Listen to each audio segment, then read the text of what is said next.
இதில் 164 வேட்பாளர்கள் நான் அறிவிச்சிருக்கிறேன் இல்லையா? அதில் 11 வேட்பாளர் சூரியன் இருக்கு. அது அந்த தனித்தனி கட்சியை கொடுத்துருக்கு.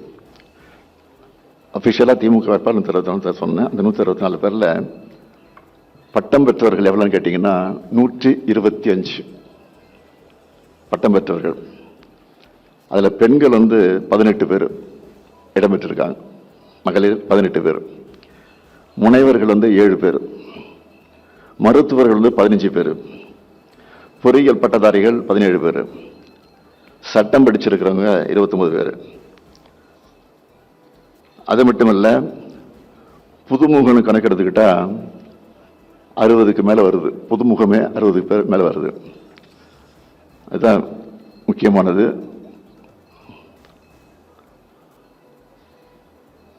அதாவது எல்லாரும் அதிமுக முன்னாடி அறிவிச்சிட்டாங்களே, திமுக அறிவிக்கலையான்னு கேட்டாங்க. நான் கொஞ்சம் லேட்டாக வந்தோம், ஆனால் லேட்டஸ்டாக வந்திருக்கிறோம். அதான் நான் சொல்ல முடியும். ஏன்னா பல கட்சிகள் இருக்கு, கூட்டணி கட்சிகள். எல்லா கட்சியும் உட்காந்து பொறுமையாக அவங்க கேட்கறது, நாங்கள் சொல்றது, மற்ற கட்சி கேட்கறது, அந்த இடையூறுலாம் இருந்துச்சு. அதெல்லாம் சரி பண்ணி எல்லாரையும் திருப்தி பண்ணி எல்லாரும் திருப்தியாக ஒத்துக்கிட்டு அதுக்கப்புறம் கையெழுத்து அந்த அடிப்படையில் தான் பண்ணியிருக்கோம். தவிர வேற ஒன்றும் இல்லை. வேற ஒன்றும் காலம் தாழ்த்தப்படலை. ஒற்றுமைப்படுத்துவதற்காக நாங்கள் கையாண்டதுக்காக நேரம் ஆச்சு. வேற ஒன்றும் இல்லை.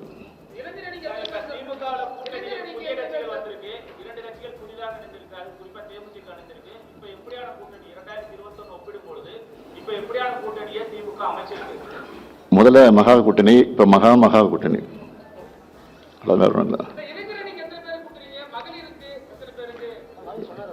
சொன்ன பட்டம் பெற்றவர்கள் இருக்காங்களே, அவங்களாம் இளைஞர்கள் தான் இருப்பாங்க.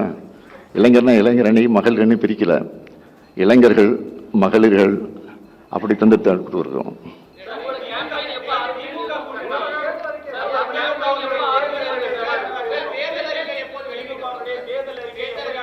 நாளை மாலை இதே இடத்துல உங்களை அழைச்சு நாளை மாலை இதே அரங்கத்தில் தேர்தல் அறிக்கை வெளியிடப்படும்.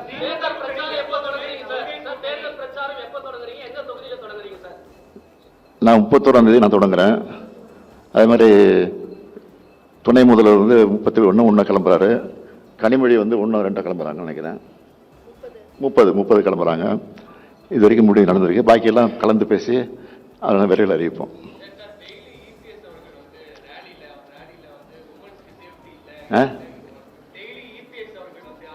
அப்படித்தானே சொல்லுவார் அவரு.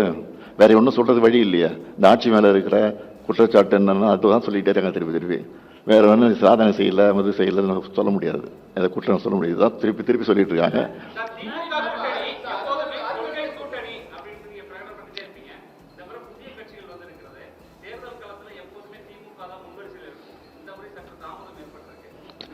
தாமதம் நாடாளுமன்ற தேர்தல் முடிஞ்ச உடனே நாங்கள் வேலையை ஆரம்பிச்சிட்டோம். அப்பயே பாகம் அவர்கள் பூத் கமிட்டி எல்லாம் போட ஆரம்பிச்சிட்டோம். அதனால் தாமதம்னு சான்ஸே கிடையாது. நாங்கள் தான் முன்கூட்டியே பண்ணிட்டு இருக்கிறோம். மண்டல அளவில் பூத் கமிட்டி போட்டோம். பாகம் ஒரு கூட்டம் நடத்தணும். இளைஞர் அணி மண்டல அளவில் மாநாடு நடத்தணும். மகளிர் அணி மாநாடு நடத்தணும். மண்டல அளவில் ஒரு கட்சியினுடைய மாநாடு நடத்தணும். இவ்வளோ பண்ணிட்டு இருக்கோம். அதெல்லாம் வேலை இல்லையா? அதுவும் தேர்தல் வேலை தான்.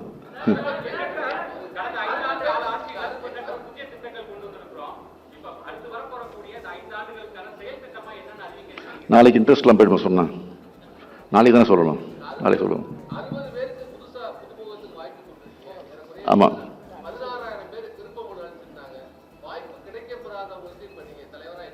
அண்ணா அடிக்கடி சொல்லியிருக்காரு, ஒரு கல்யாணத்துக்கு போகும்போது ஒரு பட்டுப்புடவை தான் கட்டி போக முடியும். பீரோட எல்லா பட்டுப்புடையும் கட்டிட்டு போக முடியாது. அடுத்த கல்யாணத்துக்கு அந்த பட்டுப்புடவை கட்டி போகணும்னு அண்ணாவே சொல்லியிருக்காரு. அதுதான் நான் சொல்றேன்.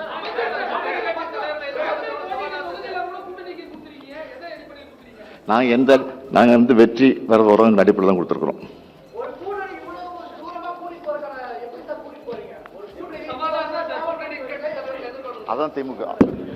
அதான் திமுக.